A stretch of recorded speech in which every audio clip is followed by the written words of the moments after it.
Welcome back to the Pathfinders Grand Finals. First match of this best of three is going to be Clash Midnight on the blue side versus G2 Hell on the right side. Make sure to give your shouts in chat for whoever you're rooting for. Solari, it's going to be you and I for the rest of the day.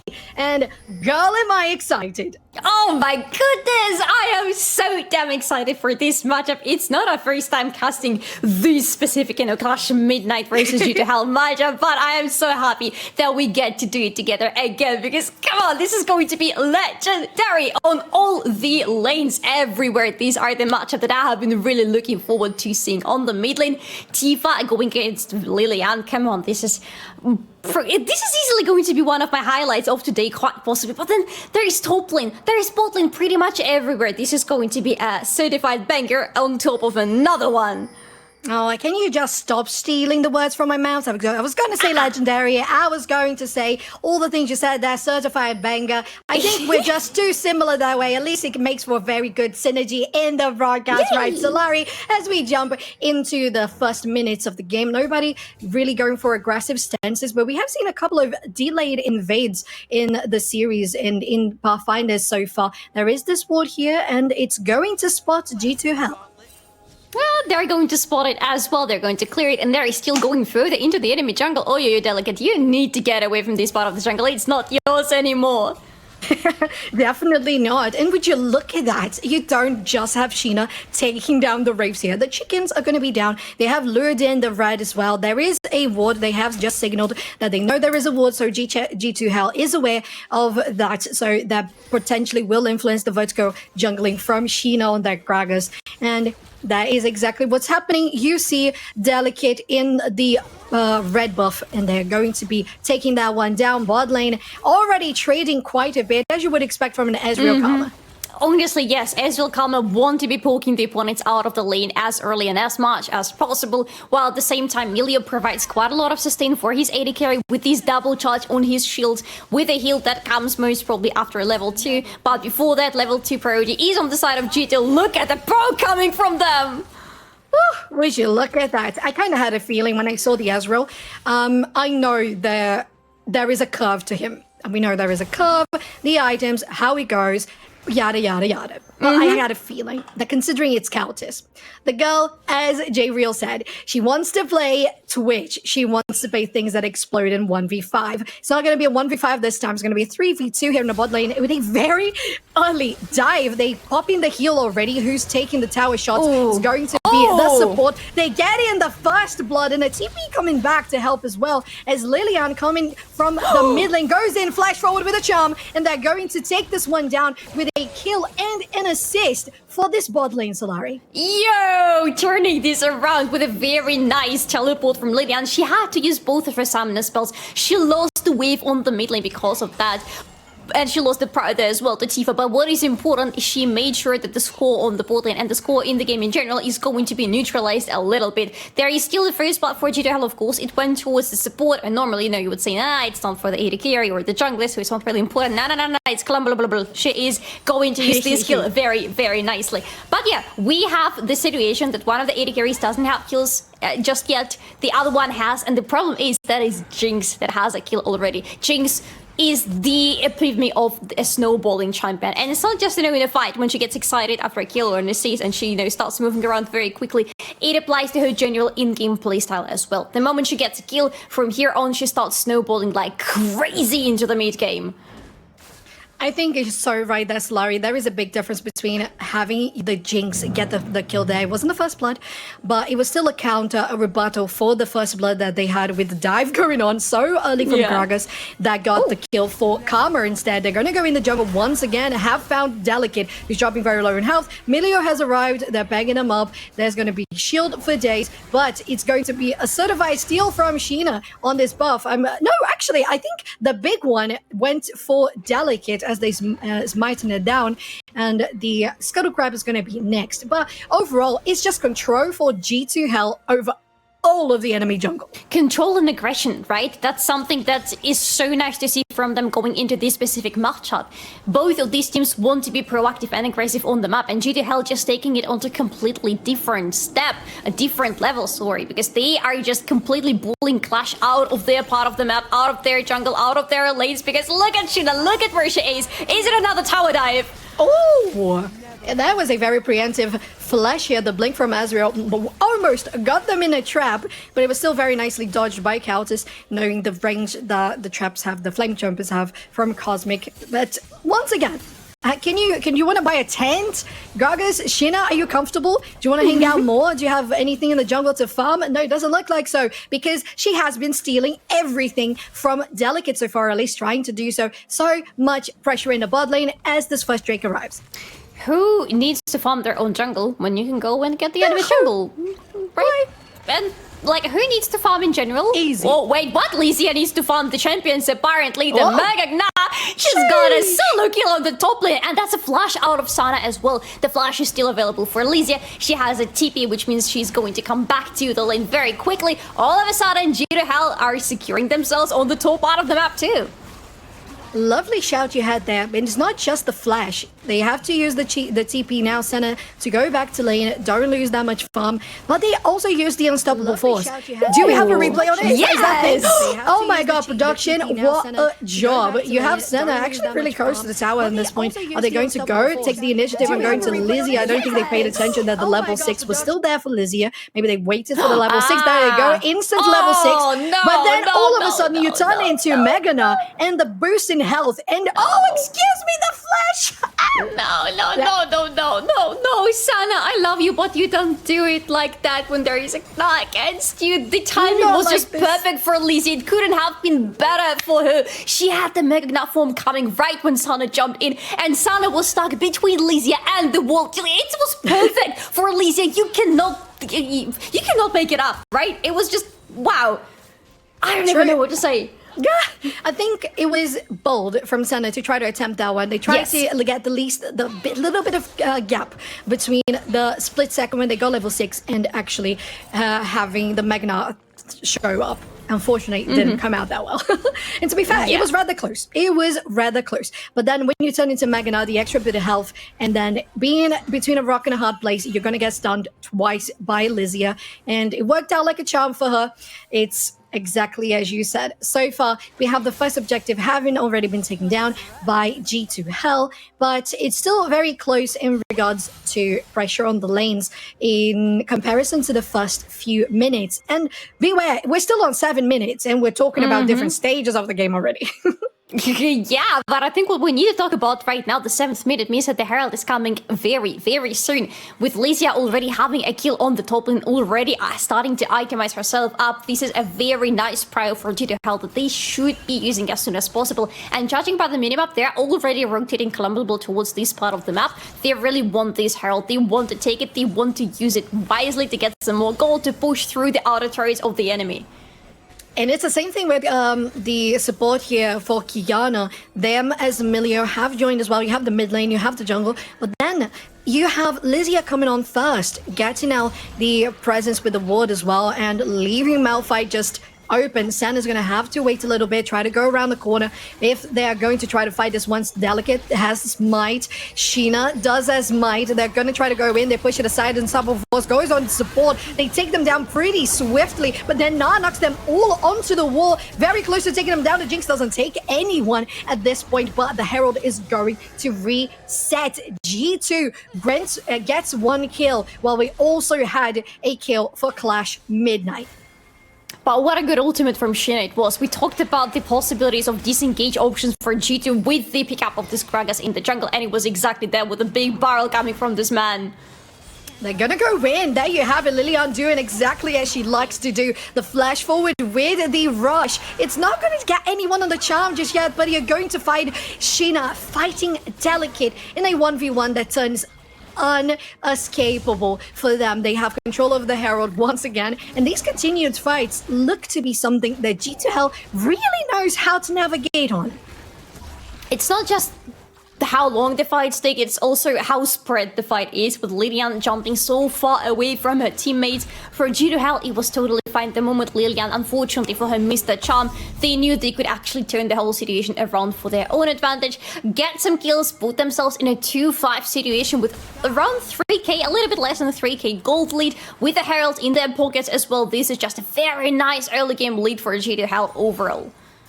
And I think, as you said, overall it means that we had both teams really positioning well and in advance for those objectives, right? Mm-hmm.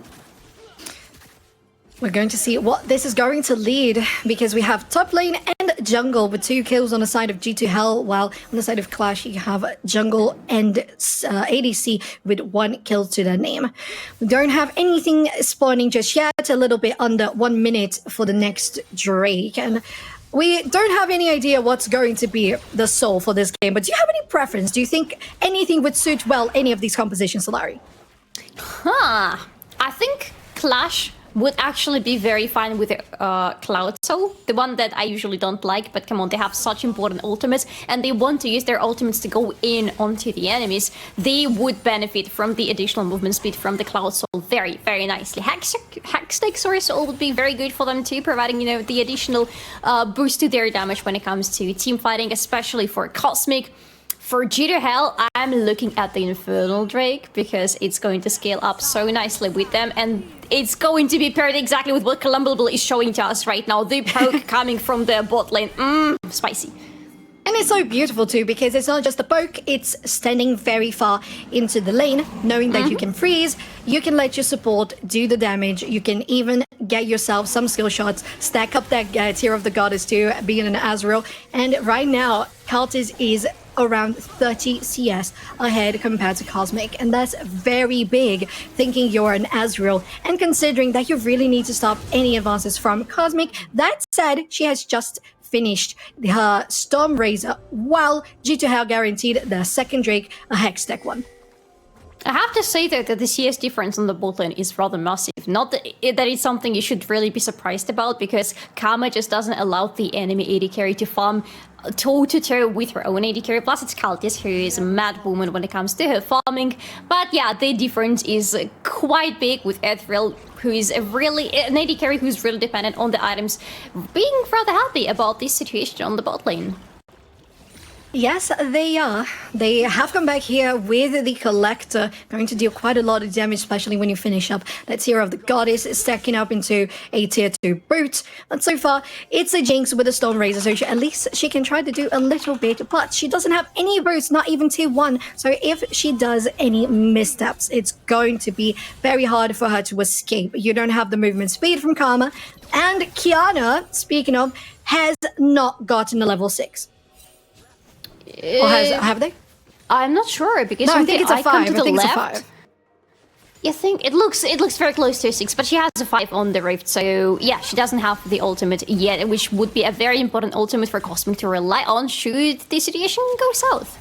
Go south indeed. South, like downtown, like bot lane, and both junglers are here to have a party around it. We're going to push very well if you are G2Hell. You want to go for the Platons, you want to go for the Engage and the Herald as well. It's going to be a certain Herald being taken down. A lot of gold for many of them. I don't know how many are going to get it, but one attack just won. Oh, excuse me. Can we see the health bar, please? So, yeah, click on it. Give us production. Please. Give it 8. That's not even a slip. 11 health.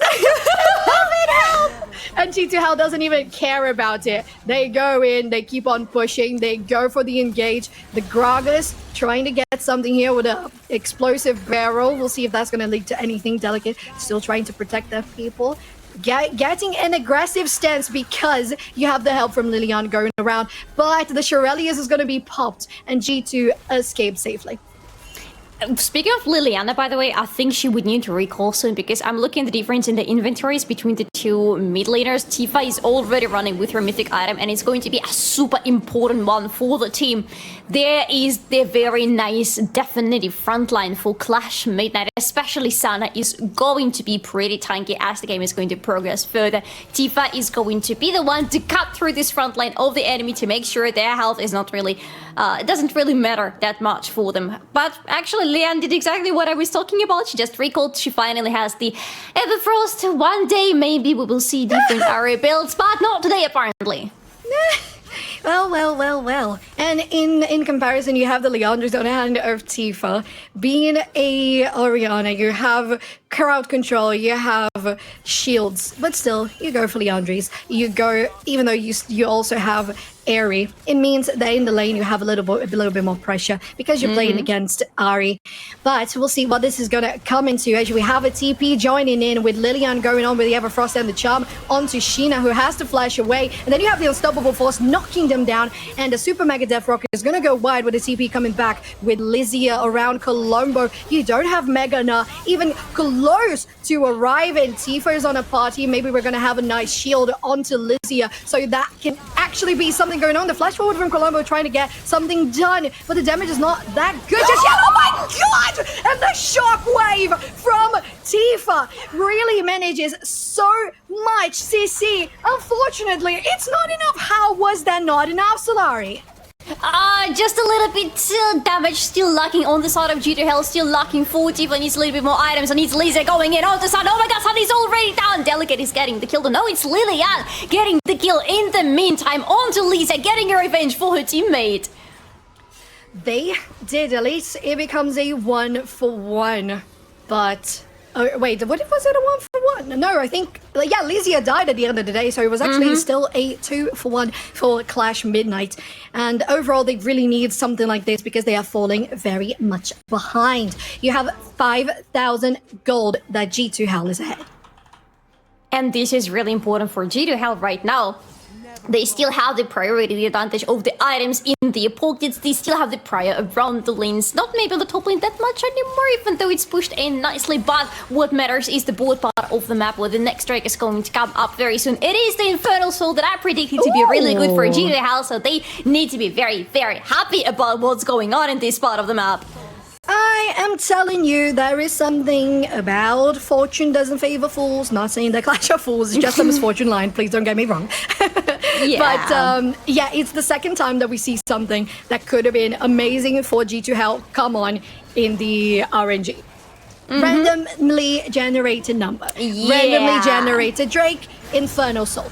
Randomly generated Drake, Hextech Soul for movement. Then, there you go.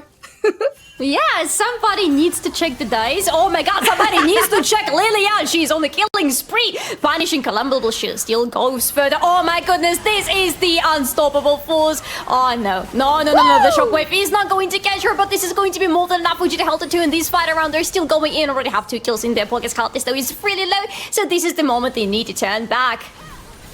Sir Larry, you said G2 Hell didn't have enough damage thus far. Now they do. You have Oriana finishing up the sorcery boots. It's going to be just enough magical penetration to get that kill going. You had that shockwave very close, coming in clutch with the shield as well to get Caltis alive. So it really, really helped. But very nice attempt from Clash Midnight because it was an opening. We didn't see what exactly happened, but Lilian got that kill. Then you found Ezreal basically alone. Delicate was so right to go in. Yes. This season, this is from Vi was exactly what Clash Midnight needed. And this is the team that really is very quick with making decisions on the fly, on the go. And this is what we saw from them in this fight. It's still really hard for them to... That went a little bit wild right past my shoulder, but okay, it happens. It's still pretty hard for Clash Midnight to find the fighting terrains right now because G2 Hell are ready. They have so many tools to turn the fight around, to push the enemies away or to push them a little bit closer to themselves if they feel like dealing more damage to them. I think Caltis is really nailing the CS right now. Definitely on the upper hand of the scoreboard, getting that true shot barrage to farm all across the map, get so much pressure in advancing the lane here in the mid lane. And I think that just has to keep up if you are G2 because you have kept at least 30 CS lead onto Cosmic in the bot lane, and that is essential to stop the Jinx from growing. Thus far, she hasn't finished anything else aside from that Stormrazor and the cloak there. So if she comes back to base and she has a power spike, that's the moment that Clash knows they have to go in, and that's when G2 has to be careful. The difference of this, the difference between this game and the other two games that we saw today from Clash Midnight is that this time G2 actually have the tools to get onto Cosmic and to stop her and to shut her down in the fight. It's not going to be easy. They don't have anything as straightforward as Vi, for example, or Malphite on the side of Clash Midnight, but they can get to her if Cosmic is not careful enough with her positioning. Things like the ultimate from Kragas or the shockwave from Tifa are going to be just enough to stop Cosmic from moving around the fight freely and to shut her down. She needs to stay as far away from the fight as possible, and it's slightly harder when you're Jinx compared to when you are Senna, because come on, with Senna you just stay so far away, like you can be on the other side of the rift quite literally sometimes and still be super impactful in the fights. But I think Kiana is going to have so much on her shoulders to keep Cosmic alive at all times, to keep that ultimate for when there is this control coming in from G to Hell. At the same time, Solari, I want to ask you something. There's potentially something that's going to happen here, but I want to ask you something, even if it gets delayed for one fight. My question is, G2 Hell already has that 3 Drake lead. I don't quite remember how many of the Heralds they got. I'm sure at least one of them, maybe two potentially. Yeah, they got 2 of them. So once again, it's an 100% participation and takedown of objectives for G2 Hell. And it's coming into a, say, 6,000 gold lead for them. Still, you look to see, you seem to think there's a good way for Clash Midnight to come back. How would that go? First of all, that's 1 Herald in the end. 1 win for Clash Midnight. I am very sorry about that. But 2, Clash Midnight are fighting back like lions. They are still finding their farms somewhere on the map, somehow miraculously. And for G2, oh my god, for G2 and Sana coming into them! Yeah, and Sheena has to pop in that stopwatch. They're going to be obliterated immediately, but that just buys enough time for your team to recongregate. Lizzie to come in as Megana, popping in very close. A flash forward to the shockwave has to be avoided, and Sana escapes with another flash too.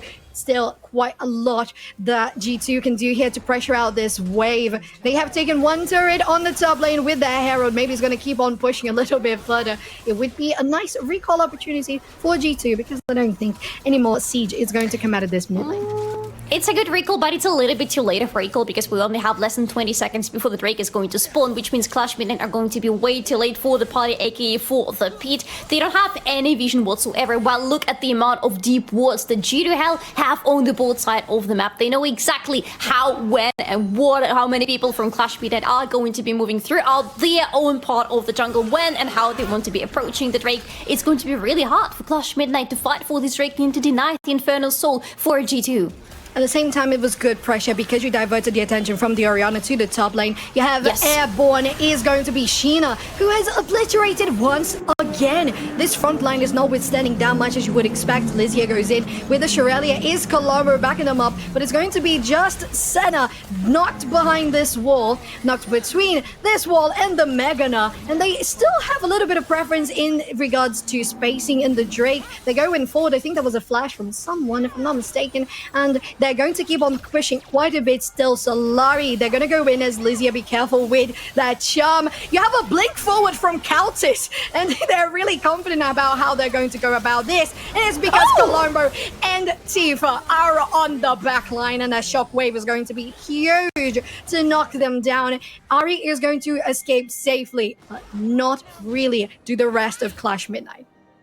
G to Hell are coming into the fight having done incredible homework onto Clash Midnight. We know already how Clash Midnight want to be playing with their team composition, how they want to approach team fights. They want the front to back to be happening at all times for them. What are G to Hell doing? They are disrupting it over and over, times and times. They're making sure that the backlane of Clash Midnight is extremely vulnerable. They have access to it at all times. The shockwaves from Tifa are on some completely different level. The way she managed to get a double kill onto both of the bot laners of Clash Midnight just tells you exactly how wrong the positioning of Clash Midnight was. And it wasn't because Clash Midnight necessarily made a mistake. It was G2 were so proactive in splitting them and separating them from one another and having the fight going as they are dictating. I think the main move there was Colombo going from the back line, and then you had Tifa already with the sphere onto them. It was crucial, Solari. That was not expected by Clash Midnight. They thought it was just going to be the people coming from the mid lane, and then all of a sudden, you have a back line, you have a flank, and you're just being airborne.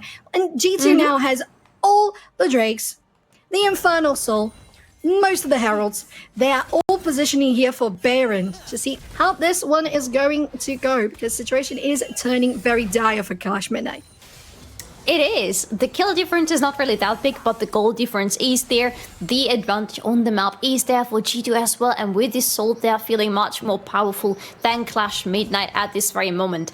Another thing is that I think we need to go back to the vision for a second here, because G2 are maintaining very good eyes in the enemy spot of the map. It was super crucial in this last fight. They wanted to make sure that the dragon is going to be secured for them and that they would be able to get to outflank the enemy should it be needed for them. Clash Midnight never had a single chance to do the same thing to G2 because they didn't have as much vision towards G2 as they had on them. Now in the bot lane, baiting out both TPs from the top lane, as you're going to have a lot of damage on Jushina. Once again, they use the stopwatch to deny the damage from Shockwave. No, from Shockwave, from the Super Mega Death Rocket, the engage from Delicate as well, as they now all have to retreat. 2 recalls already happening. Sweeper to try to get safety in regards to vision. D2 Hell Colombo still going on very deep. Oof. What is that cask doing?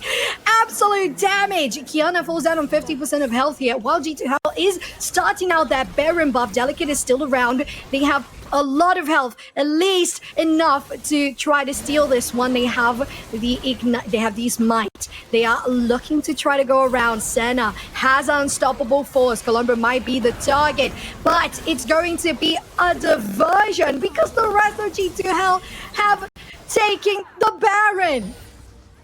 Oh my god, Delicate, you are not on the right side of the map right now. She's going down. Another shockwave from Tifa. What is this woman doing in this game? It's another double kill for Orianna.